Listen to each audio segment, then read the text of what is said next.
Actually 10 बजे ठीक नहीं आ पाई। संजय कुमार झा जी नमस्ते।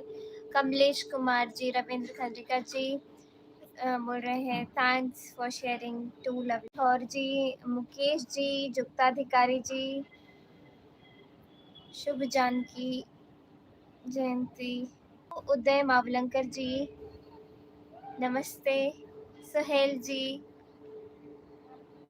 नीरज जहांगीर जी फ्रॉम अमित जैन जी नमस्ते, कर्नाटका हुबली से देख रहे हैं। तो मैं आ रही हूँ कल गाड़ी, कल है 7 मार्च। आप सभी लोगों से मिलने, जो भी लोग दिल्ली में रह रहे हैं, वो शोन ऑन माय फोन।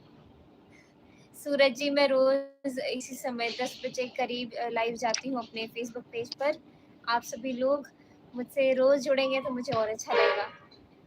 लोगों से मिलने मैं कल आ रही हूँ। उसके बाद मैं 11 तारीख को शायद हो सकता है तो उत्तर प्रदेश के एक जगह मैं आपको बाद में बताऊँगी इफ इट इज़ करेक्ट। और उसके बाद मैं वहाँ से वापस आऊँगी 15 तारीख को भी कुछ है शायद। मतलब अभी बहुत कुछ है।